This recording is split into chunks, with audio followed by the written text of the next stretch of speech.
Here we are where spirit meets story, truth and mystery with your host, Dr. Douglas James Cottrell. We are journeying together through the deeper meanings behind today's world events, ancient wisdom, and the quiet whispers of the divine. We're going to reflect, remember, and reconnect. If this is your first time with us, welcome to the family. Make sure to follow us and ring that bell, check those checks, and click on that link to subscribe wherever you're watching and listening from wherever you are in the world. This show isn't just a broadcast. It's a broadcast with intention, with spirit, and with love. Now, here is Douglas. Good evening, my friends, and welcome to the Soul Report live in the first show in 2026. I'm your host, and tonight we begin with the year not only as a sign of 2026 being a year in a fix, I like to call it. Tonight we begin the year not with denial, but with discernment, not with fear, but with clarity. Across history, whenever humanity stood at a crossroads, prophets, mystics, and sages reached for symbols, not to frighten, but to awaken. One of our most enduring symbols in Judeo-Christian tradition is the four horsemen of the apocalypse, not as a cartoon villain, but as patterns of consciousness that emerge when power loses wisdom and fear replaces love.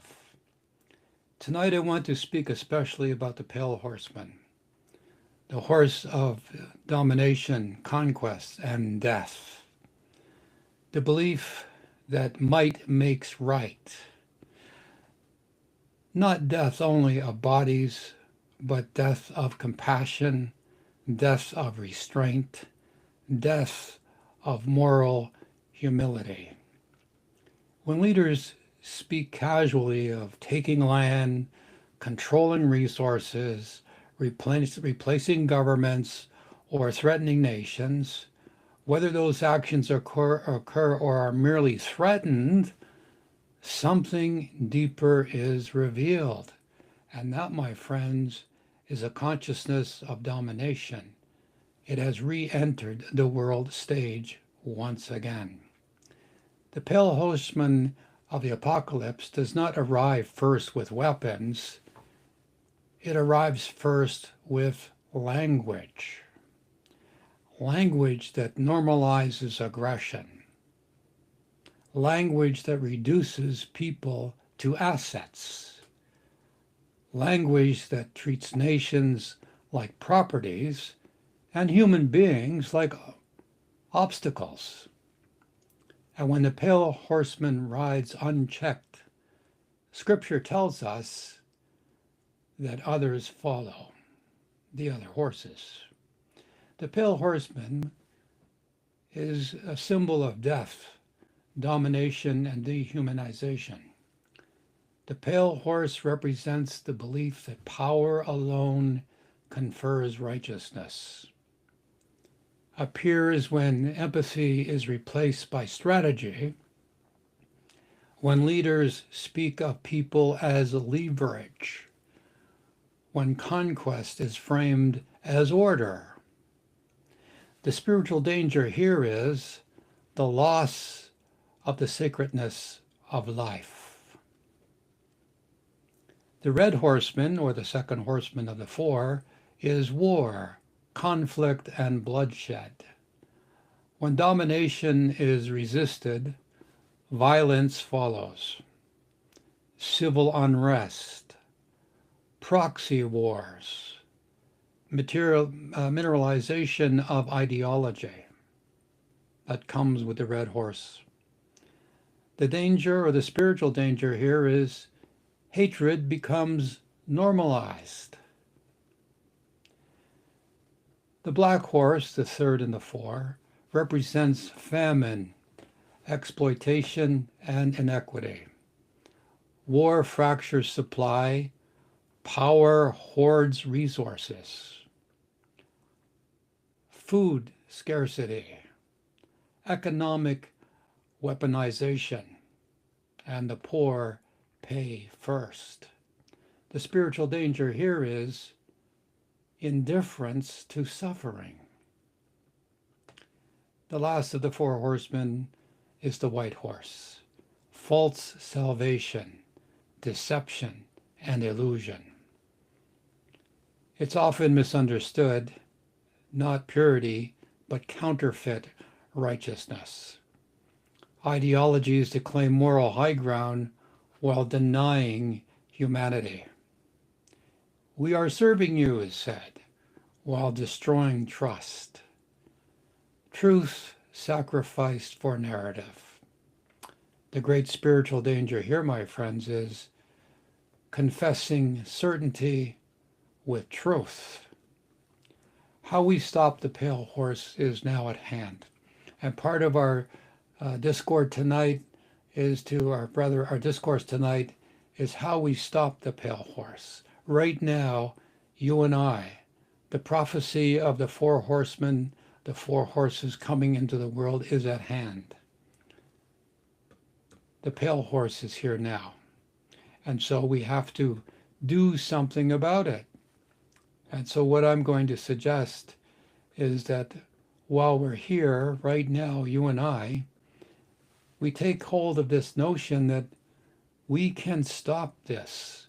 We can prevent the onslaught, not in total, but one step at a time, one person at a time.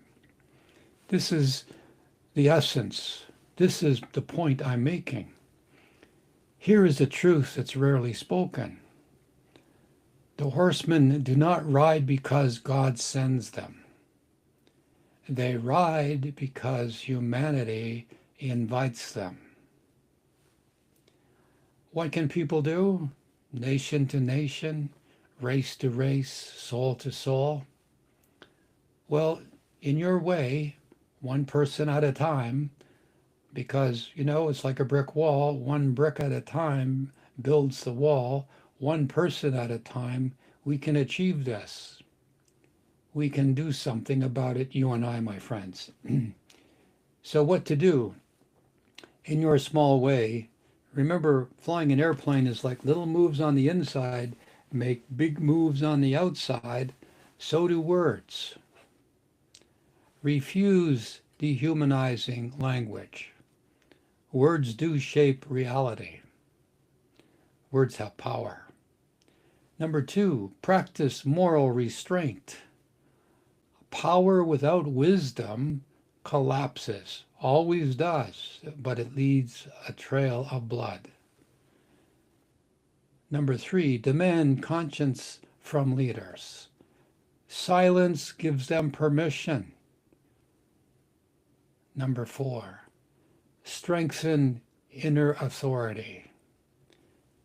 Fear weakens discernment. And further, 5, build communities of pursuance. Isolation feeds aggression. Number 6, choose angels over archetypes of violence. Remember, apocalypse does not mean the end of the world. It actually means unveiling. Did you know that? And what is being unveiled right now? The cost of fear-based power. In this brief monologue tonight, I encourage you, my friends, to remember that we all have a part to play. You are not insignificant. You are a spiritual being in a physical body. You do have a divine path. You have a destiny and a purpose. We're all here now in this time of chaos, this time that has been predicted through sayers like Edgar Cayce, Ross Peterson, to sages and to prophets, and to those of the great prophets of the spiritual books, especially those who have presented this apocalypse of the four horsemen. We can do something about it now. You and I, we have the power, again, to refuse dehumanizing language, practice moral restraint, demand conscience from our leaders, strengthen inner authority.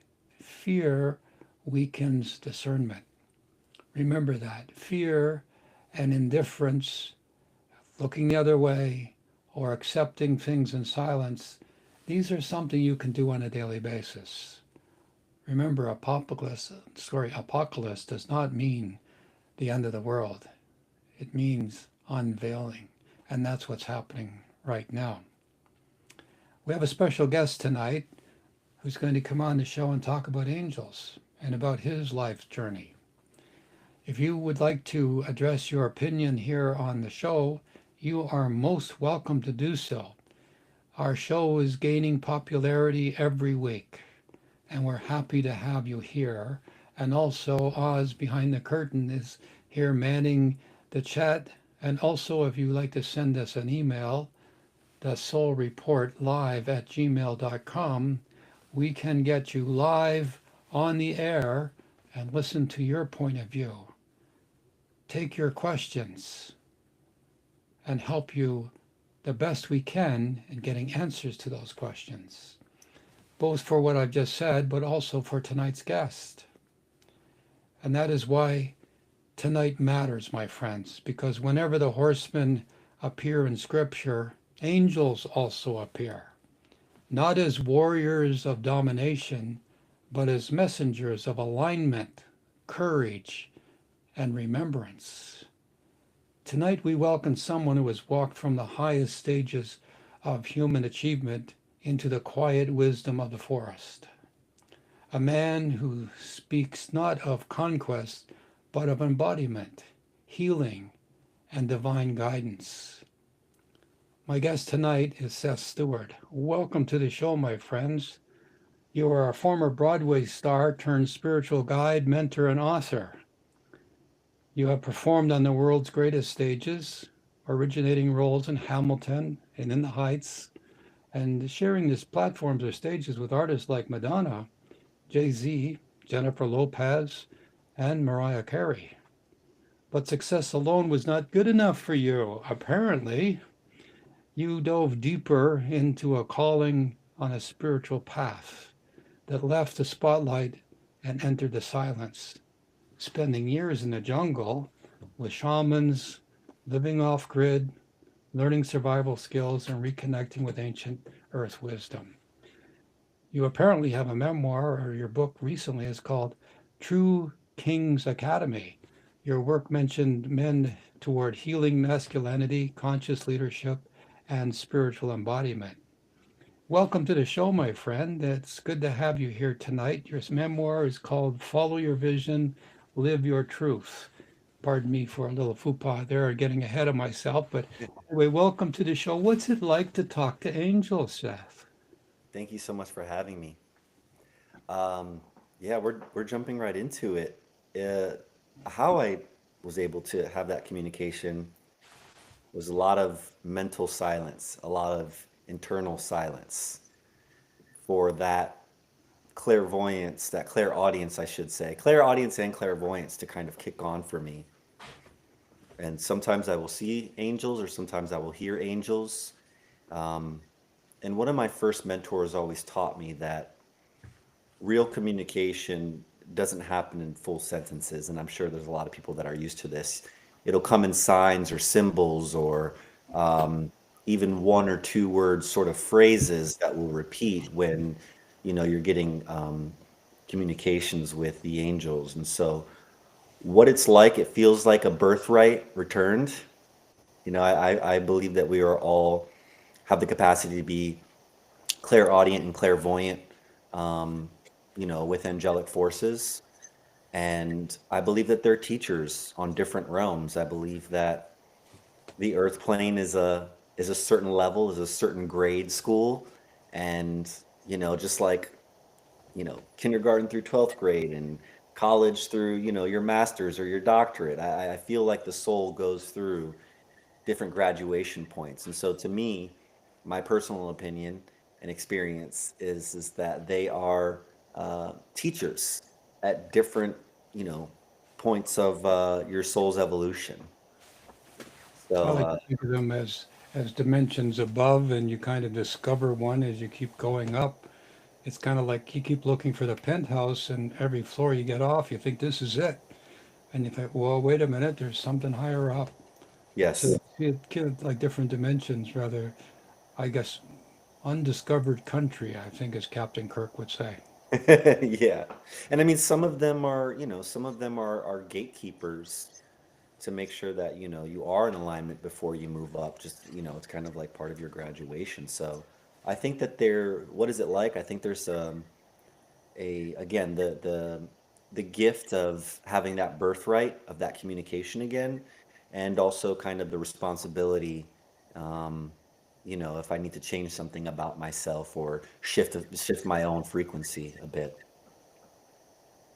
Well, you know what a change you had in your life from, New York, the bright lights, the movie stars, and then you're all of a sudden in the sweat uh, baths, you're in the jungle, you're talking to shamans, and you talk about night and day. What was that transition like?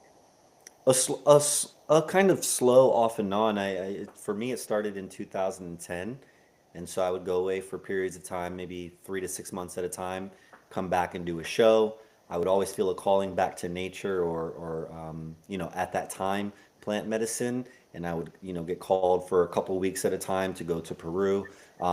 So for me, it was very back and forth for about 7 years, and then from 2017 pretty much until about a year ago, I was kind of fully immersed, um, kind of going where my heart was called. Uh, and I'm actually been living in California, but was just called back to my off-grid cabin. So we're being powered by solar right now as we do this interview. Wow. um, but yeah, there was a lot to learn. So the journey was very much back and forth for 7 years, between entertainment industry and following my heart and following what God was calling me to do, or kind of giving me the breadcrumbs, and then I Mm. just kind of fully let go of the industry mostly for the last 7 of the 10 years. So yeah. Well, it certainly is an interesting path. Everybody has their own way to find that inner sanctum sanctorium, that awareness and that let me call it illumination. And for many of the guests we've had on the shows, that everybody has these moments where it's a turning point, and it's a complete and utter change of direction in life. Mhm. So when you were going through this, I mean, obviously you're a serious man. You took this very serious. Your whole life shifted to a different way. But as you just said, you felt like a calling. You were coming back. So, of course, my audience is wondering. We talked about angels. Uh, do you feel angels operate in your everyday life, or only in a crisis? Oh, that's a great question. They're always there to me, but sometimes they will pull back and just kind of let me have my lived physical and spiritual experience. Uh, Again, I look at them like teachers or guides along the way. And the reason I don't communicate every day, from a personal choice, is I need to trust myself, And so sometimes when I feel like I would be calling on them, or people might be calling on them all the time, there has to become a level of responsibility, a level of self-trust in you making your own choices and own decisions, whether that's spiritually or, a physical, like financial decision. Um, but they came over a period of time, and the communication developed because of my discipline in wanting to have that communication. Um, and there's been times, a lot of times, where my angels have put me to the test to make sure that I'm using proper discernment tools to make sure that it's actually them, because the spiritual realms are very, very vast, and there are tricksters out there. And if you don't have a level of discipline and you don't have a level of discernment, you could end up 3 to 6 months later realizing you're not talking to the right being. And so I have protocols set up, when I talk to certain beings, and if they don't answer my protocols, I don't communicate spiritually with them. But Yeah, this is over a decade of working these and fine tuning these protocols for myself. yeah, I agree with that. You don't. You don't get to walk into the university and all of a sudden walk in the dean's office and say, "I'm here, I'm arrived," make me a professor. Well, first go down the hall, grab the broom, and Right. start sweeping the floors. That's where you start here at this university. So I agree. I know there's different. I like to say they wear different clothes. They live in different parts of the building. Some live in the basement, and some live up in the penthouse, and the rest of us are somewhere in the middle. So, mentioning that you have to be very careful and have discernment as to what's guiding you, I think is a very wise statement. Would you agree that there are mischievous entities who like to um, cause you grief and enjoy it when they get you into trouble, especially for those that are naive enough to believe everything? Yeah, I think that's why, again, discernment and protocol, and a simple thing you can do is you will feel an angelic light being. You'll feel it in your heart, and there are ways that you can really like run protocols. So if I've talked to a certain angel, I usually do three things, whether that's they have to make a sound, they might have to make a certain motion, or I need a certain color. I usually do three checks once I know I've worked with them.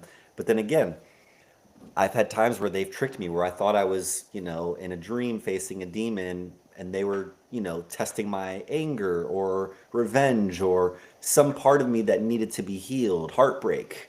Come to find out they were testing me, and then I've had, dark forces trying to cloak as other things. And because I've learned to run protocols, come to find out it was trickster energy, and I had to kind of cast them away. So I've gotten my butt kicked in the spiritual realms, and I don't know anybody that hasn't. Again, like you said, it's like university.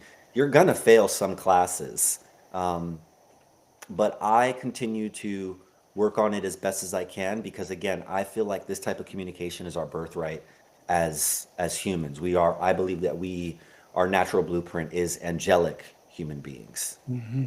Well, as you said, it's a challenge all the time. And for people listening, and they're trying to think, well, what did Seth do, and what's it like? And now I don't know if I want to find out. And oh my God, I said, well, wait a minute. First of all, there's no real all-powerful, really bad dude on the other side.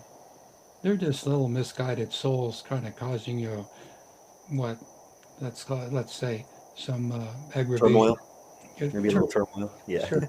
But as you said very wisely, I think that's lessons so you can find your way. And they don't like the taste or vibration of love. So, love is a very powerful frequency that even when you're scared, and if you trust God and you trust within yourself and you emanate the vibration of love, they despise it. So, and I'm talking about the darker forces. Right. But again, to me, it is like you're saying, it is a soul university, it is a soul evolution, and I'm willing to learn the lesson. Oh God, I'm gonna have to be very careful about what I'm saying to the universe right now. I have been very, open to learning some of these lessons, because my soul is here to evolve, and our souls are here to evolve. And um, I feel so much more freedom having that guidance, whether it's in a crisis moment or they're just there to kind of teach me more, to kind of expedite my learning. Hmm. Well, do you feel angels operate in everyday life, or more than we know? Yes, in different on different spiritual dimensions, yes, and I believe also within humans. I mean, I've had a bit of an inner battle with God over the past month, and I really always have to come back to free will, and come back to, where there's darkness, there's light, where there's chaos, there's peace, or where there's war, there's paradise, and just really learning the duality, and this and the spectrum of duality at a deeper level than I ever have before. Um, but I know angels are here on this earth because There are people that adopt children, that take care of sick people, that take care of, dogs, our nurses, our doctors in the hospital, that take care of cancer patients. Like, to me, those are angels in physical form. Or just people feeding the homeless. If you actually look, you will realize there is a lot of angelic um, work happening within people already. And so, again, as much as we see turmoil, if you look, you will see a lot of angelic presence, not just in the spiritual, but also in the physical. Yeah, I agree. Everybody's angel. We all are each other's angels in everyday life. I mean, if somebody gets into an accident, 911, there's a bunch of people, first responders, they're angels. You get into trouble, there's a policeman. You fall down, somebody helps to pick you up. So, like this idea of, beings with wings and glowing and whatever. I haven't seen that too much in my life, although I have some experiences. Have you ever seen such a biblical display of that kind of, I don't know, Yes. okay, there you go. I was looking for the word like stereotype, but anyway, yeah. How was that? What did you see, if you don't mind me asking? Ooh, What was the feeling? Was it just awe or amazement? it's feeling and mostly light. I'd have to. Yeah, Well, where I'm going with this, Seth, is that people who tell me I saw an angel, God spoke to me, and I was so afraid. And I go, yeah, we've been praying for an angel. One appears. They don't necessarily appear like I was describing a moment ago, like a biblical wings and lights and the person's afraid. So I was kind of steering in that direction, because as you do the second or third time, you're obviously had a lot of experience and so anyway, I was trying to see what would you see with the first time was like the biblical, oh my God, to the like, oh yeah, it's just George again. He's here helping me, I need a little help. well, I always saw Michael, but it wasn't necessarily in that. But I always saw Christ Michael, Angel Michael in statues, and anytime I saw him in statues or paintings or whatever, it just always called to me. Hmm. Um, and I have seen the angelic white light like sort of things, but normally the majority of the time when I have seen them, they're like kind of like the nebula behind you. They are kind of in like white wisps or like iridescent wisps of light, and the feeling that you get, again, because it's not just about sight, it's feeling, is unlike any other high. You can't explain it. There's we are trying to embody that vibration here on earth, but it's unlike any other type of high vibration that you've ever felt, to where it's almost euphoric and unconditional love. Well, that makes perfect sense. You can't describe it because it's indescribable. Mhm. You But have a I believe that part of our lessons um, from working with these angels is to remember that is our original blueprint. That is our original divine essence of angelics, where, like you said, if somebody gets hurt in a car, our immediate blueprint is to go help. So I believe that is still within humanity, but we're going to need to fight and stay within our heart. Um, Fight the distractions, I should say. Fight, like you're saying, um, letting go of the fear and focusing on what we can do and what we can embody, uh, in order to really embody that again. I really feel through the next few years, and just like with your intro with this apocalypse, it is an unveiling.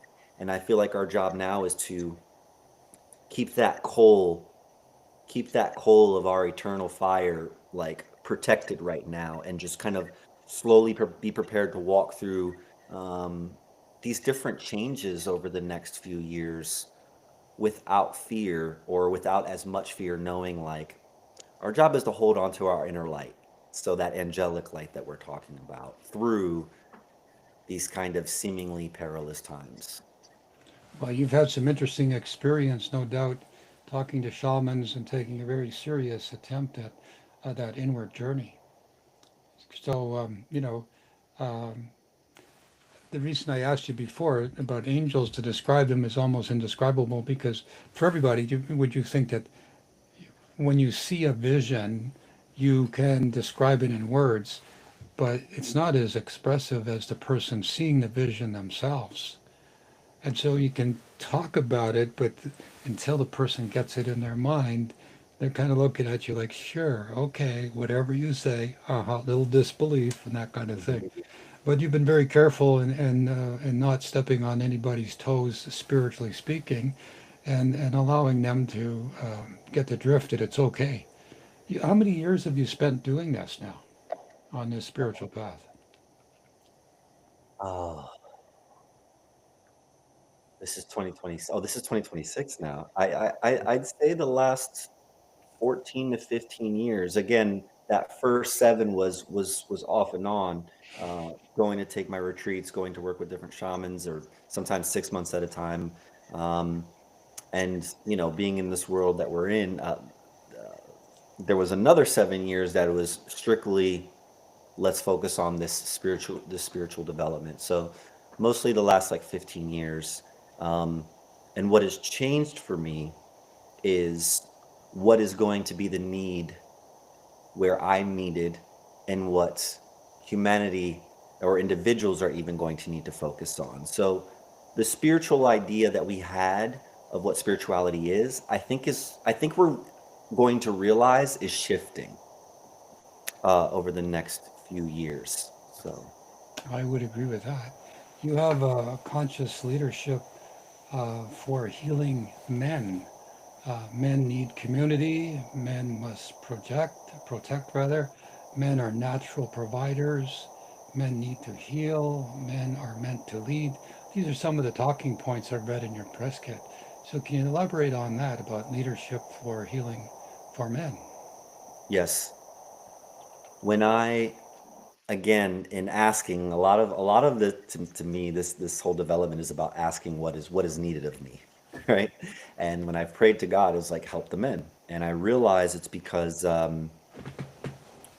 we are in our spiritual going through the dark night of the soul for the masculine man. We have a lot of healing to do because there's um, basically women are not at the table, and the feminine principle is not at the table in leadership. And so I needed to focus on what are the templates, and I have come to a few, which is obviously Yeshua and Mary Magdalene. I've come to King Arthur and Guinevere, and I've come to Akhenaten and Nefertiti. And they were these divine couples that were leading the people, or they were in leadership roles, but for the betterment of the people.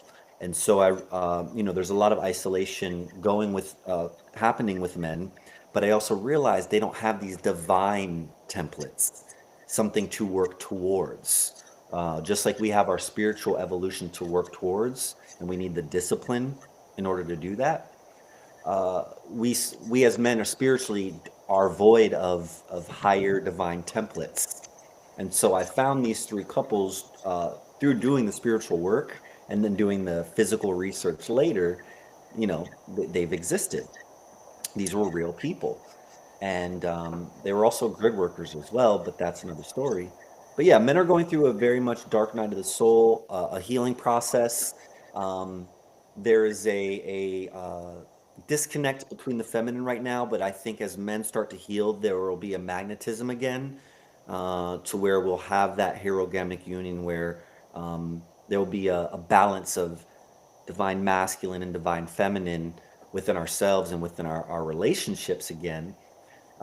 And that will I really believe that there is a paradise, a world where divine men and women will lead again for the betterment of the people. So uh, it's that little bit of light at the end of the tunnel that I believe in, which is why I'm willing to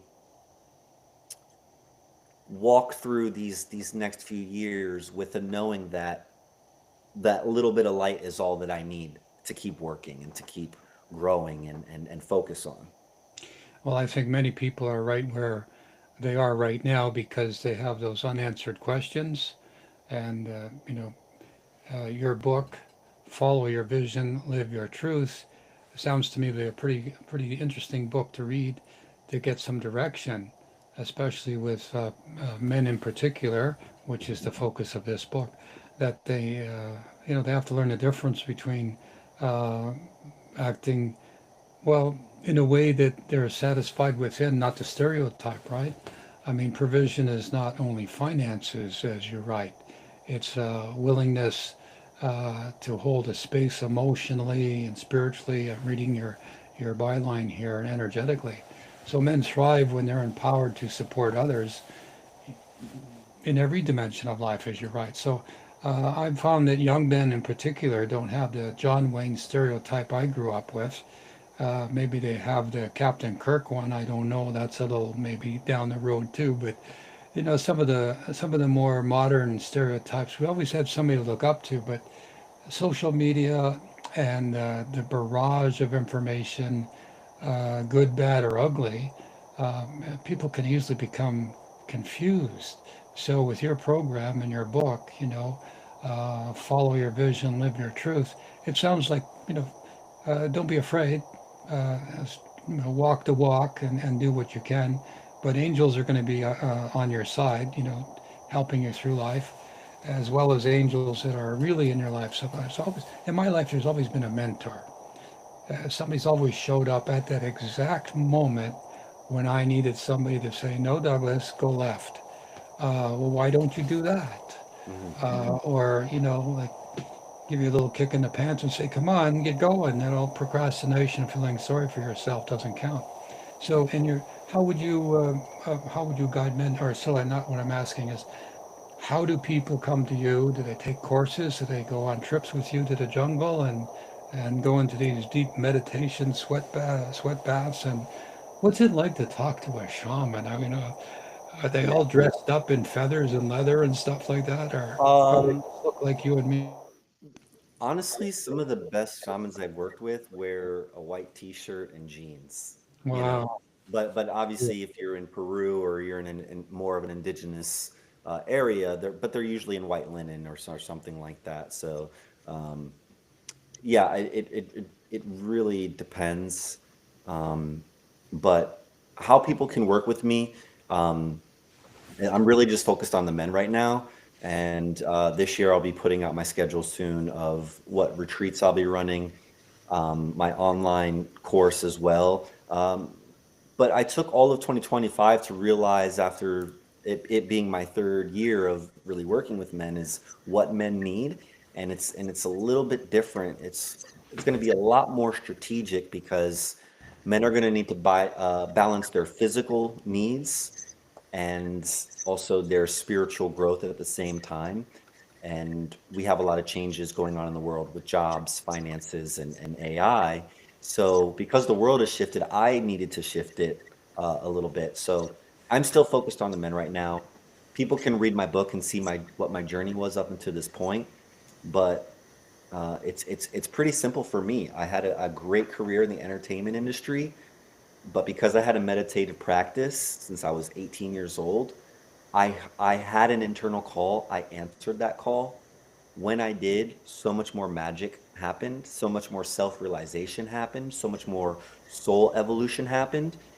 And it wasn't until I finished my book that I realized that I am now slowly stepping into mentorship.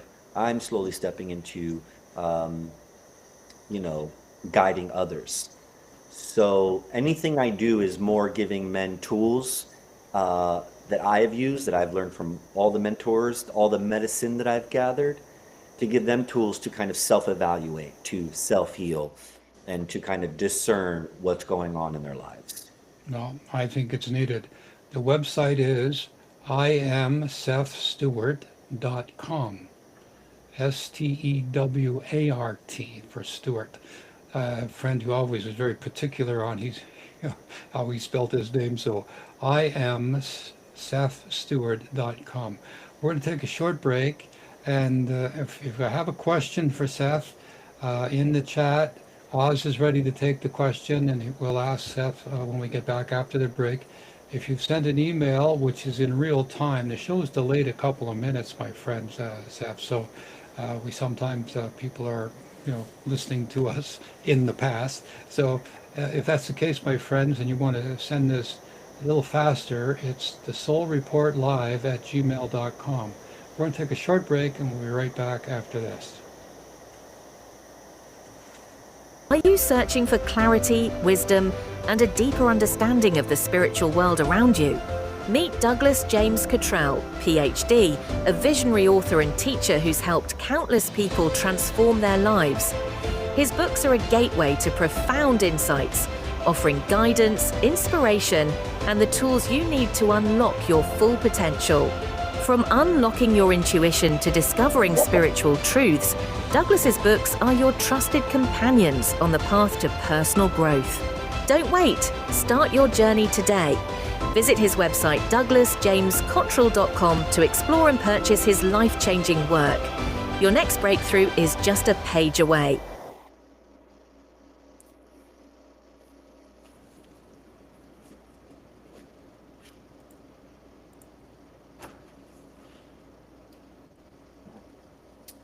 Right.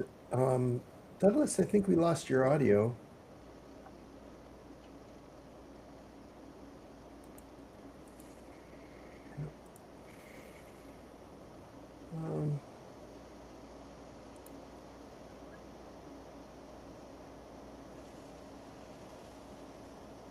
You can still hear me, Jack? Yeah, I can hear you fine. Yeah, we lost Douglas's audio. I can't hear him either. Yeah. Maybe, I don't know, maybe he can rejoin. Maybe, I don't know. Do you see anything there, Douglas? No?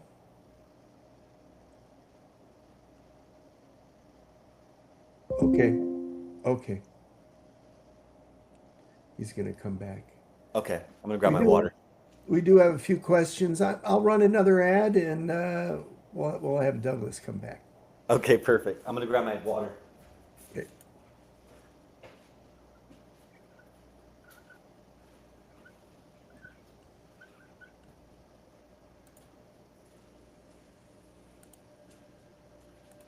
Are you ready for the future? A future filled with challenges, changes, and opportunities? Discover The New Earth by Douglas James Cottrell, PhD, a groundbreaking guide to understanding the evolution of our planet. Learn how to prepare yourself and your loved ones for the unpredictable. With insights from the Akashic Records and quantum meditation, this book offers precise predictions and practical advice. Explore how geographic areas will be affected and become a co-creator in shaping the new era of our planet. Over 370 pages of essential knowledge. Secure your ultimate guide to the future. Order The New Earth today. Have you ever wondered what secrets humanity has lost to time? What ancient knowledge has vanished? Or been forgotten? In Lost in Time, Our Forgotten and Vanishing Knowledge, Jack Arbilik takes you on a journey through the mysteries of our past, exploring forgotten civilizations, lost technologies, and the wisdom that shaped our world. Rediscover the knowledge that could change how we see the future. Lost in Time is more than a book, it's a portal to the past. Get your copy of Lost in Time, Our Forgotten and Vanishing Knowledge today. Available now wherever books are sold.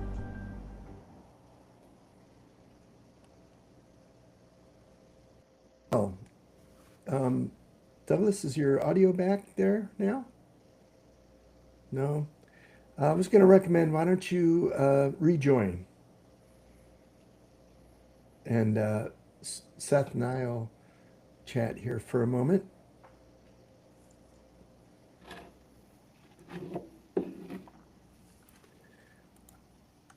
Well, Seth, there's definitely a few questions coming in. Okay. People are very interested in your in your discussion here. Let's see, where should I start? What got you interested in spirituality, specifically angels? When I was about 4 years old, I felt some things go on in my room that were darker energies, that I'll never forget. And I even called my mother to the room. I screamed for my mother because it wasn't an energy that I saw, but it was an energy that I felt, and my mom felt it too. So that was the kind of the kickstart at 4 years old. Um, and then at 18, my mind was just going crazy with questions of why is the world this way? Why are things this way? And it took me into deeper dives into meditation, and then also heavy in research when it comes to extraterrestrial life, um, also just ways economy works and things like that. So yeah, an early childhood experience kind of kicked my spiritual butt. Oh, yeah, very good. Douglas, are you back? Can you hear me now? Yeah, Yes. Okay. we It's got just it. telling me I have another issue. I should close something. I say that's Jack's job, but okay, I can hear you. Yeah, it says you have another tab open, so you need to. Yeah, I've been trying to, says learn more, or talk to us, call whatever. So I'm just, Yeah, there we go. If I click something, hope that works. yeah, Anyway, go ahead. We have another caller or yeah, another yeah. question. Yeah, we have several questions here. I'll be right back. Carrie, you sound good. You sound good. Let's see. From Carrie is asking question here. How can other individuals access the angels or their angel? A lot of internal silence first, a lot of meditation. Meditation to me just means silencing your mind slowly over time, because again, this is a dedication, it's a practice. It's not something just happens. And so the biggest thing that I see in the world and even in the spiritual communities is actually uh, the people that are excelling is great discipline, or for people that are trying to have more internal access, lack of discipline. So you really have to go inward first in order to access the inner and outer realms. So my suggestion would be dedicate at least 20 minutes in the morning and 20 minutes at night of just surrendering all thought, surrendering all emotion, and just kind of taking your focus from your mind into your heart. That's it. Just surrender all thought, all emotion, deeper and slower breaths, 20 minutes at night, 20 minutes a day, and don't expect for when it's going to come. You just have to empty your cup. That is my best suggestion. Okay, very good. Um, let's see. Next question. How do you protect from the evil realms? Um, so there is something called shielding, and I kind of to me, we have our physical body, we have our what I was taught was, which is what our critical edge is, our kind of where our auric field is, which is kind of around you. Um, and that energy around you, from you and around you, that kind of critical edge, I look at it as like a sphere. Uh, that can be used to kind of shield off negative energies. And that can simply happen through prayer. Like I activate my personal shield for unwanted negative energies. It's a program. So words can be spells, but words can also create programs. So you need to have a prayer, a shielding prayer when you leave the house, when you're in your car. Like when I'm in my car, I shield my car for protection from a nail in the ground or a rock flying in the air. Like because I do it so often, I'm reprogramming it and empowering it every time that I do it. So you don't need to have fear, but I look at programming your personal shield like putting on a rain jacket or putting on a coat when it's cold outside. Oh, You're imagining it and you're programming it to for protection. okay. Next question. Where did you learn this from, especially coming from Broadway, the entertainment industry, which may not be conducive to spirituality? Just because it's my career doesn't mean it is everything that I am. I will say that. But you know, what got me into the entertainment industry is music and dance. And music and dance is some of the most ancient forms of celebration that there are. So, what called me to the entertainment industry was not being famous or being an entertainer. I've always loved music. I've always loved performing. I've always loved dance. And we've been telling stories around the campfire through song, through movement since the beginning of time. So for me, it makes a lot of sense of being a storyteller. Uh, but where I've learned from, I've interned at the Tom Brown Tracker School, where I've learned primitive skills and ancient philosophy from his teacher, which was the Lipan Apaches. Um, I've learned from the lands themselves. I lived off grid in the forest for over 4 years, building my property. So I listened to the forest entities and dedicated meditation time. I have read a tremendous amount of books and practice, had a lot of discipline, and I've learned from a few different shamans from Peruvian background. So, but most of my learning is internal, communicating with God and listening to nature. Okay, very good. Everybody Uh, finds their own path to the caller, and Seth was. If you look at the prophets um, and the apostles, they all had mundane jobs. Well, some of them had fascinating jobs. They were fishermen. They were tax collectors.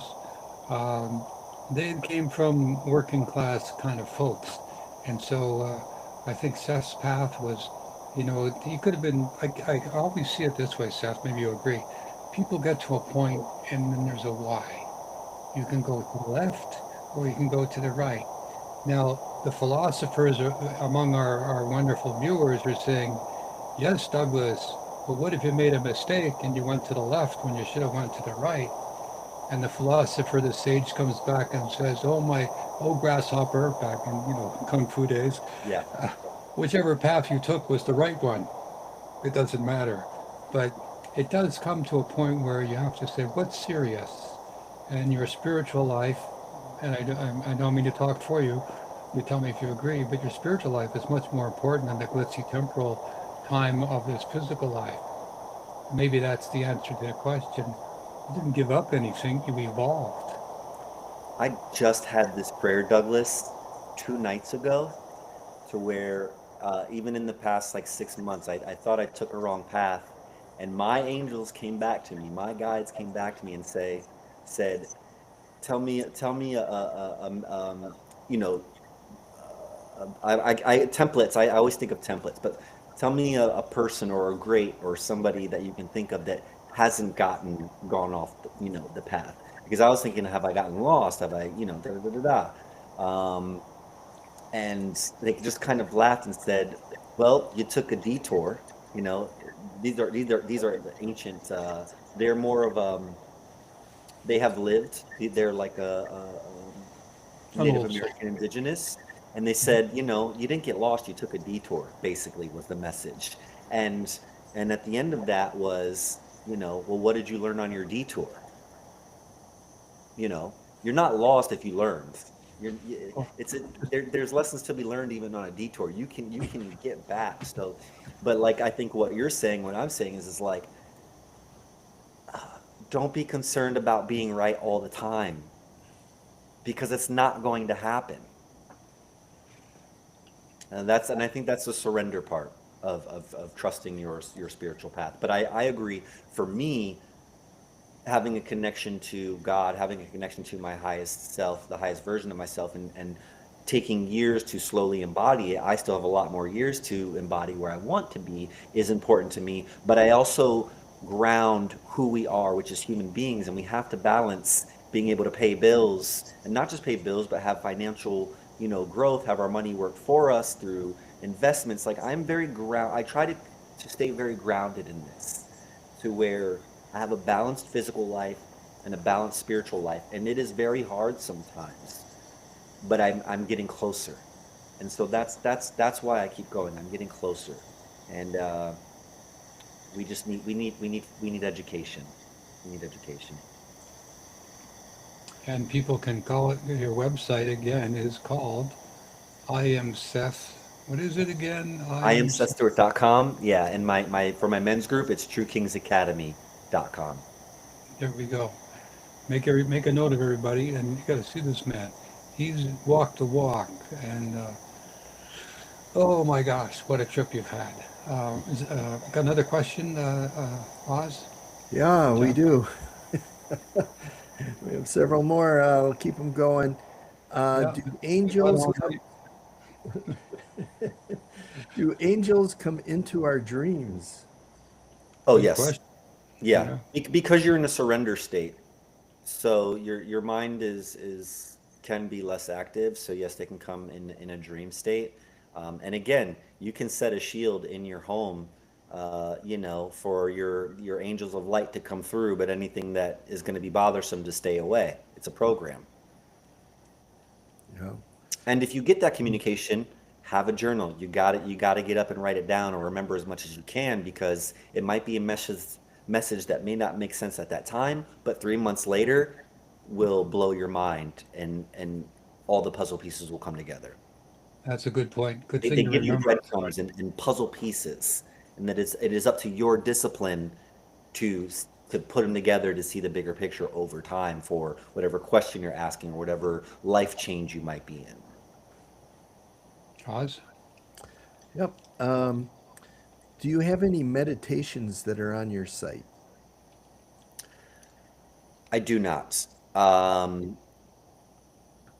I have grounding techniques, which I think we're going to need. I have other meditations where we can kind of pull in our fractaled and fractured thoughts and um, past situations. But uh, the reason I don't just have them is I need to create an energetic space when I work with people. That's why I choose to work with people and men and in the courses one-on-one and live because there's a proper way to do things and you have to feel the energetic. So I don't have anything online right now where you can just do, but that's Well, just my personal choice. they can always come to see you, right? Yes, I'm gonna have to make There, myself more available, I think is what I'm learning here. there you go. Uh, Oz? yeah. Okay.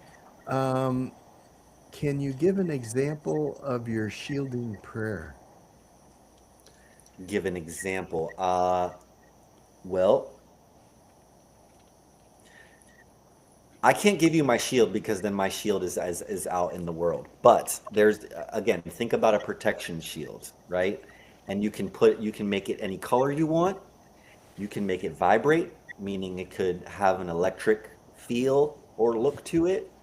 Basically, what I was taught from my mentors, who again learned from indigenous peoples of the North and South Americas, is not just some westernized. I didn't learn from westernized people that just learned from books. I learned from people that actually took indigenous cultures, things that have been around for thousands of years.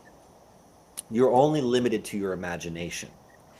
So that means your visualization, what the energy you put into your shields, and the type of prayer programming that you put into your shields. So there's a prayer of warning, that was given to me from a mentor. God, please keep me from any danger. Please keep my friends and family from any danger.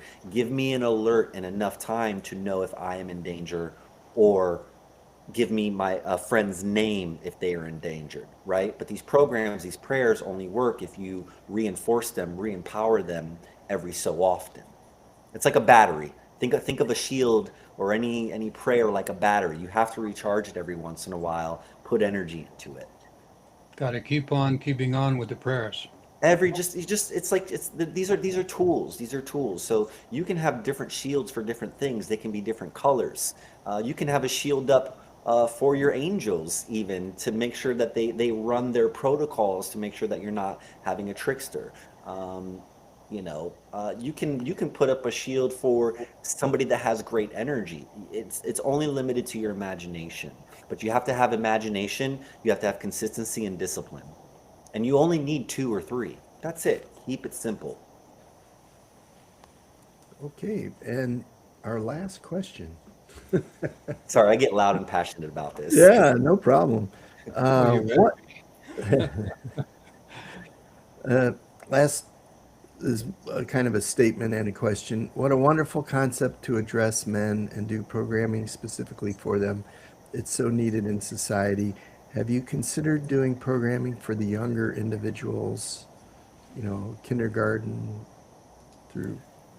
I've actually worked with kids. I've actually worked with kids before. I've taken out kids backpacking when I lived in New York. We would do anywhere from 5 mile to 25 mile hikes. I actually did that right after my last Broadway show. Did that for 2 summers. Um, I really want to help. I really want to help adults because they affect the children, and I really want to help adult males because they affect not only the children but the women and other people around them. So I'm making sure that they're getting their healing, they're getting reactivated and finding their highest template for themselves, and that's just not even just spiritually but financially as well. So I'm kind of trying to work like top down trickle effect because again, if one man is working at an elementary school or has 4 kids, you're reaching the others. That's where I'm at right now. Okay, very good. Thank you. Thank you. Okay, well, listen, it's a pleasure to have you on the show tonight. For everyone that was listening, the website is, and I'll let you say it again so I don't get tongue-tied. This No worries. I appreciate it, website Douglas. is, IamSethStewart.com, and for the men's group, it's TrueKingsAcademy.com. That schedule of things that we're going to offer will be coming out by mid-January. okay. It's been a wonderful show tonight. This is a recap. We were talking earlier in the show about the 4 horsemen and how this is a time to stop the pale horsemen from starting up and letting the other horses follow. Remember, just as a recap, the pale horseman represents domination, death, and empathy. The red horseman represents war, conflict from fear. Black, famine, exploitation, and equity. White, false salvation, narrative without truth. So the transition is angels as consciousness, not cartoons. Seth Stewart is bridging between the worlds of here and there, and from Broadway to a spiritual guide. I think you've done a pretty good job, Seth. Thank you. It's a pleasure to have you on tonight.